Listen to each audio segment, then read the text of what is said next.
At heto na po ang mga naunang 10 isisigaw natin ngayon na si Lodi Master Manhua Recap, Lodi Marvin John Aragon, Lodi Shakol Hodes, Lodi Samoto Vlog, Lodi Chris Apendar, Lodi Angelo Relax, Lodi Brian Bagaypo, Lodi Joselito Badong, Lodi Amalibrit Clasio, Lodi Ray Parenes, Lodi Edwin Enriguez, Lodi Joan Tiguera. Maraming salamat po sa inyong lahat, at kung bago ka pa lang dito, baka naman.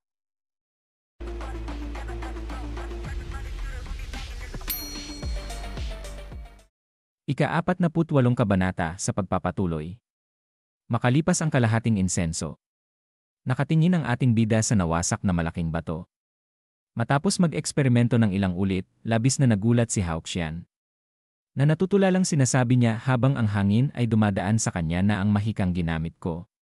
Nagkaroon talaga ng sariling kamalayan.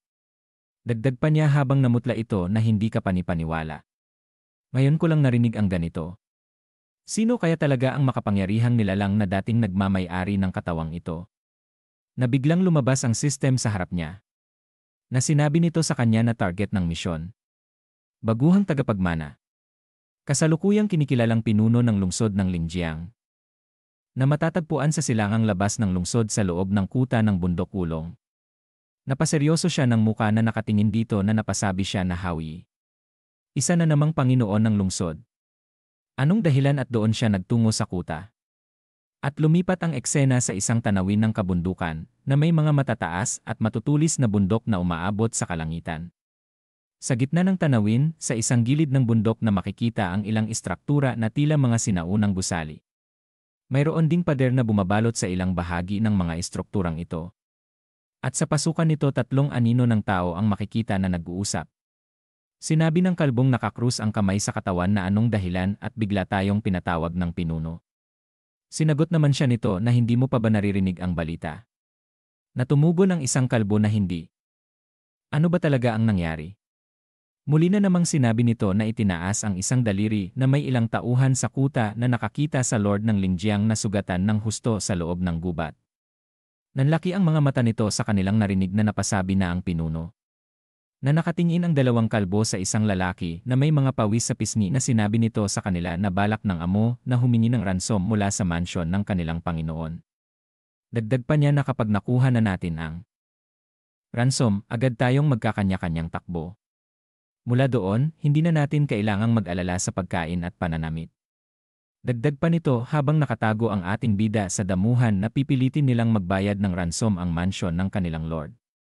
Napalagay ng kamay sa baba ang ating bida na napasabi sa kanyang isip na nahuli ng mga tulisan habang malala ang kalagayan.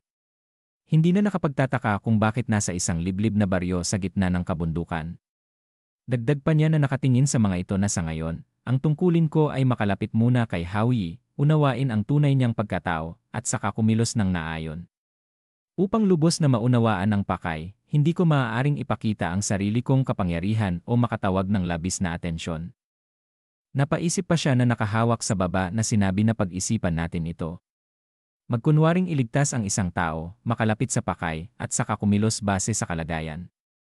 Nakadungaw mula sa damuhan ang ating bida na nakatingin sa 3 ito na nag-uusap. At pagkatapos sinigaw niya sa mga ito na hoy, kayong mga kupal. Na siya ay nag-bad finger sa mga ito habang sinasabi na sabihin mo sa amo nyo na palayain na agad ang punong lungsod. Kung hindi, huwag niyo akong sisihin kung mawalan ako ng pasensya. Na nakatingin lang ito sa kanya na tila hindi naniniwala. At makalipas ang ilang sandali hinagis ang ating bida sa loob ng kulungan. Nakatuwad siyang pinagmamasdan ng mga ito. Sinabi pa ng kalbo sa kanya na ikaw. Isang hamak na mortal na wala mang kahit anong pagsasanay sa espiritual na lakas. Magtatangkang magligtas ng iba. Dagdag pa ng isa na masyado kang bilib sa sarili mo. Umalis na ang mga ito habang sinasabi na ikulong ang taong yan kasama ng iba. Dapat nga magpasalamat kayo at hindi pumapatay ang amo namin.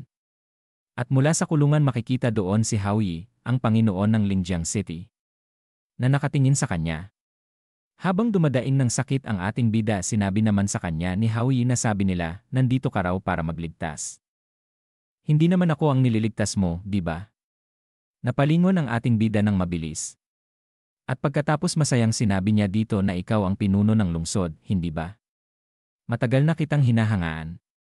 Hindi sinasadyang narinig ko ang plano ng mga ito na kidnapin ka sa bundok, kaya nilabanan ko sila. Naiinis ito sa kanya na sinabi pa niya na Ginoo, hindi na po kailangan ng pasasalamat. Isang karangalan lang para sa akin na gawin ito. Sinipa siya nito habang nagagalit na sinabi sa kanya na anong salamat. Dagdag pa nito habang patuloy siyang tinadyakan na ano ang pinagmamagaling ng isang hamak na mortal. Kung wala kang lakas, bakit hindi ka nalang mag-ulat sa mansyon ng Panginoon? At ano ang silbi ng paggawa ng gulo mo ngayon? Umiiyak ang ating bida na puno ng bukol ang ulo na sinabi niya na mali ang pagkakaintindi ng Ginoo at ng karaniwang tao. Ang tagapagligtas ay sabik lamang at may mabuting hangarin. At pagkatapos sinabi niya sa kanyang isip na tiisin mo para sa gantimpala ng misyon. Pero masyadong marahas ang lalaking ito, may kakaiba, parang may mali. Natumingin ito sa kanya at sinigaw na manahimik ka, isa kang hangal. At pagkatapos dumating ang isang ito na may dalang pinggan. Na ito ay pumasok na naglakad papalapit sa kanila. Isang napakasarap na pagkain pala ang laman ng pinggan. Madiing tiningnan siya ni Howley. Inilapag nito ang pagkain habang sinasabi na heto na ang hapunan mo. At pagkatapos ay dahan-dahang tahimik na tumingin ito sa kanyang likuran. Kung nasaan ang nagbabantay. At nang makita niya itong hindi nakatingin agad na may ibinulong ito kay Howley. Ibinulong niya na Ginoo, ako po ang tagapagluto rito at isa ring humahanga sa inyo. Balak ko pong tulungan kayong makatakas. Muli na namang tumingin sa likod habang sinabi pa niya ng mahina na mamayang gabi, maghahanda sila ng isang piging at balak kong lagyan ng gamot ang pagkain para mawalan sila ng malay. Dagdag pa niya na hintayin niyo ang mabuting balita ko, makakaasa kayo. At pagkatapos ng kanyang sinabi tahimik itong umalis habang pinagmamasdan nila. Na makikita ang muka ni Howley na nakasimangot na seryosong nakatingin dito. Na sinabi pa niya na bakit parang pakiramdam ko ay nakita ko na ang lalaking ito sa kung saan dati na. At dito na po nagtatapos ang ika-48 kabanata.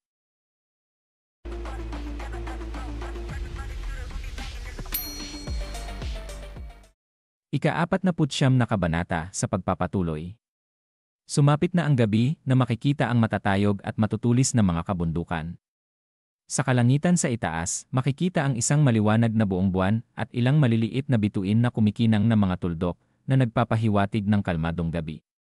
At ang mga bandidong ito ay masayang nag-iimuman habang sinasabi na inom lang ng inom.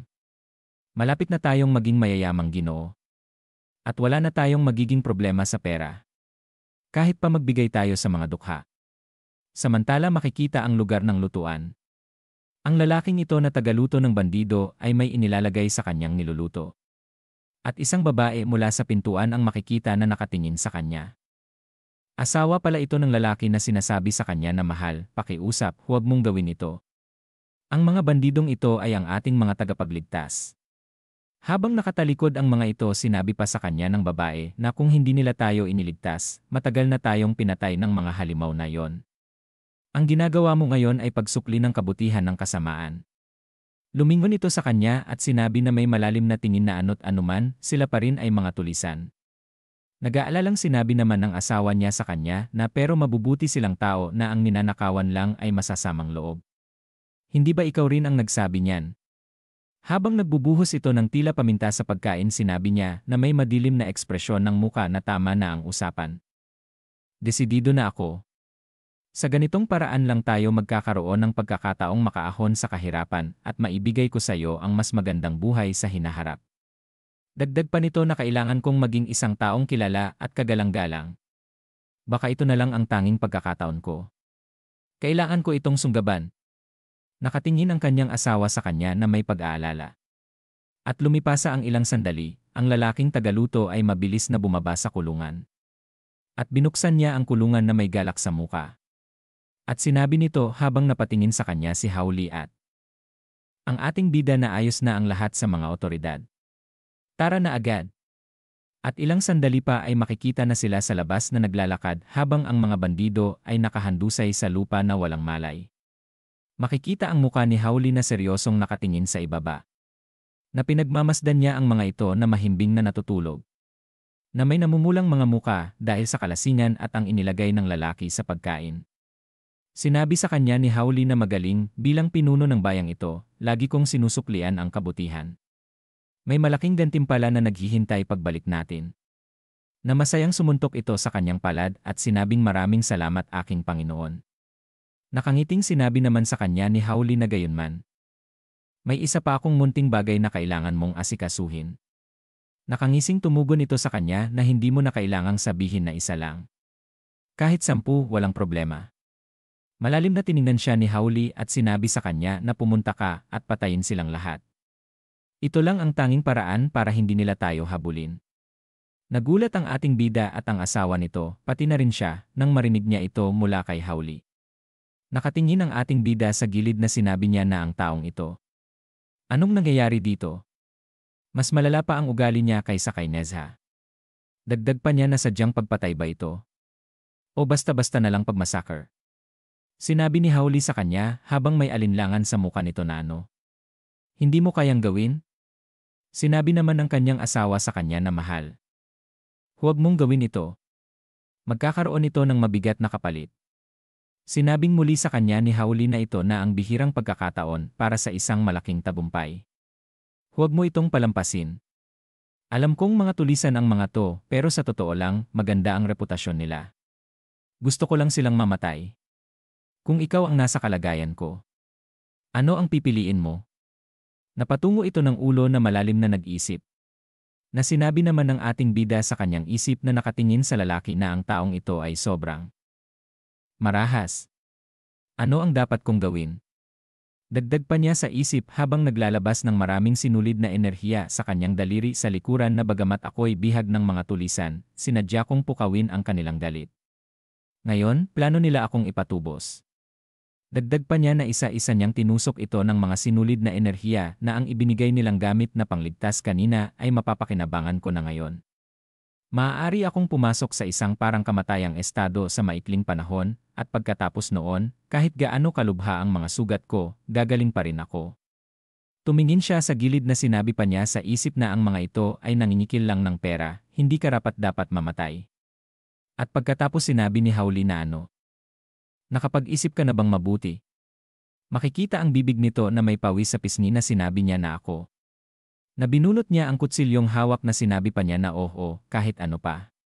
Na makikita na duguan na lahat ang mga tulisan na siya ay nasa ibaba ng malaking bato na sinabi pa niya na basta makamit ko ang mataas na katayuan. Dagdag pa nito na makikita ang muka na may madiing tingin na handa akong isakripisyo ang lahat. At dito na po nagtatapos ang ika-49 na kabanata.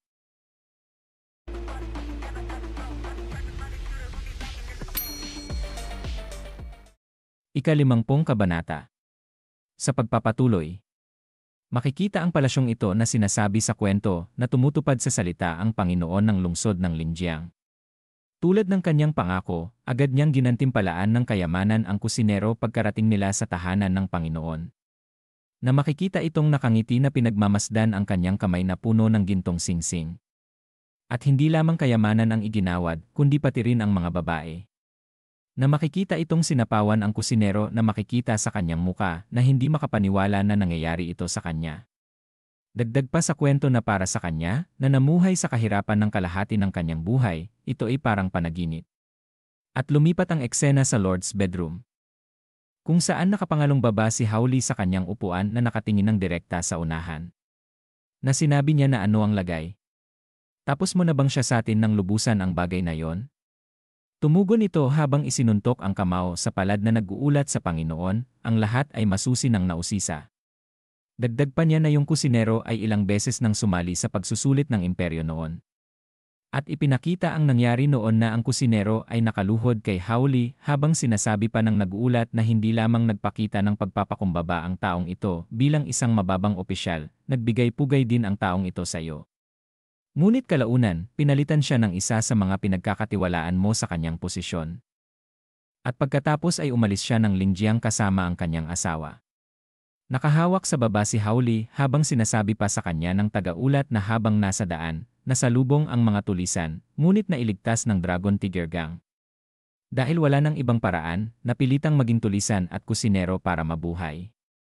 Na napasabi naman si Howley na akala ko pamilyar ang itsura niya. Tama nga, nakita ko na talaga siya noon. Sinabi pa niya habang nakahawak sa kanyang ulo na may madilim na ekspresyon ng muka na malaki ang potensyal ng taong ito. Kahit may matinding hinanakit. Ni hindi mo makikita ang galit sa kilos niya basta't makakyat lang sa taas. Dagdag pa niya na dalhin siya rito. May mahalagang usapin ang pinuno ng bayang ito sa kanya. At lumipas ang ilang sandali ang kusinero ay umiinom ng alak. Ibinababa niya ang tasa ng alak habang masayang sinabi nito na ang sarap. Talaga ngang ang alak ng Panginoon ang pinakamasarap. Tumawa naman sa kanya si Howley habang ito ay nasa harapan niya na puno ng pagkain ang lamesa sa harap nito. Nakangiting sinabi pa sa kanya ni Howley na ilang araw pa lang ang lumipas, mukha ka na agad taong may mataas na katayuan. Masayang sumuntok ito sa kanyang kamao habang sinasabi na ang lahat ng ito ay dahil sa kabutihan at biyaya ng mahal na Panginoon. Tumawa ito habang ipinatong ang isang paa sa upuan sinasabi na ngayong may pera at mga babae ka na, gusto mo bang umangat pa at subukan ang mas kapanapanabik? Tumugon ito sa kanya na mas kapanapanabik. Ano naman kaya yon? Itinaas ni Howley ang kanyang isang daliri na may pilyong tingin na sinabi na ano pa nga ba, syempre kapangyarihan. Nanlaki ang mga mata nito sa kanyang narinig na napakunot ng noo. At pagkatapos ay mabilis na inilapat ang noo sa sahig habang sinasabi na maraming salamat, Panginoon. Nakapikit ang isang mata nito habang sinasabi naman na huwag ka munang magpasalamat, kailangan ko pa munang subukan ang ilan sa mga batayang katangian mo. Dagdag pa niya na kung gusto mong sumama sa akin para sa mga dakilang layunin. Iwan mo ang pag-ibig at damdamin sa tabi. O labis na pagiging emosyonal. Habang nakaluhod ito, nakatingin ito sa kanyang may diin na nakangiti sinasabi na maaasahan niyo po ako. Tinitiyak kong maipapasa ko ang anumang pagsubok na ibigay niyo. Biglang may sinabi sa kanya si Howley. Na ikinagulat nito at pinagpawisan ng malamig. At ang mga mata nito ay biglang nawala ng buhay nang marinig niya ang pinapagawa sa kanya ni Howley. At pagkatapos dahan-dahan itong naglakad papaalis habang ang ating bida ay pinagmamasdan sila. Na siya ay nakasilip sa bintana na may kakaibang reaksyon ng muka. At seryosong sinabi niya na ang taong to. Sobrang baluktot ng pagkatao, hindi karapat-dapat pagkatiwalaan, pero paano ko siya pagbabayarin? Dagdag pa niya na ang pangunahing linya ng dugo ay hindi maikukumpara sa mga karaniwang tao. Ang kanilang potensyal ay hindi maaaring pataasin ng basta-basta. At lumipat ang eksena kung saan makikita ang mag-asawang naglalakad sa kakahuyan. At pagkatapos ay makikita ang guest room of the Lord's residence. Sa loob nito ay nag-iimpaki ang tagaluto na pinagtatakahan ng kanyang asawa na nakatingin dito. At sinabi nito sa kanya na anong nangyari, mahal. Bakit ka nagmamadali? Ayos ka naman kaninang umaga. At bakit mo kailangang makipagkita sa Panginoon? Sinabi nito sa kanya na huwag mo na siyang banggitin. Isa siyang halimaw, isang demonyo. Habang naglalakad na sila papaalis, hawak ang mga gamit sinabi pa ng asawa nito sa kanya na ano ba ang nangyayari. Sumagot ito sa kanya na habang naglalakad tayo, saka tayo mag-usap. Alis muna tayo, bilis. Dagdag pa nito habang palabas na ng pinto na ayoko na talagang manatili pa kahit sandali sa lugar na to, na nakatingin lang ang kanyang asawa sa kanya na may pagtataka. At pagkatapos makikita ang kabundukang ito sa labas ng syudad. Sinabi ng babaeng ito na asawa ko, ano bang nangyayari? Pwede mo na bang sabihin sa akin ngayon? Lumingon ito sa kanya na may galit sa muka na sinabi na yung halimaw na yon. Iniisip niyang mabibili tayo sa pamamagitan ng posisyon. Tumugon sa kanya ang kanyang asawa na talaga. Hindi ba dapat masaya tayo sa ganon? Nangangalit ang mga ngipin nito na sinabi na ano ang maganda roon? Kalokohan. Sabi niya masyado pa raw akong sentimental. Gusto niyang patayin ko ang aking manugang at ikaw pa ang saksi. Na hindi makapaniwala ang asawa niya na napahawak na lang sa kanyang bibig na napasabi na lang ng ano. At dito na po nagtatapos ang ika-50 kabanata.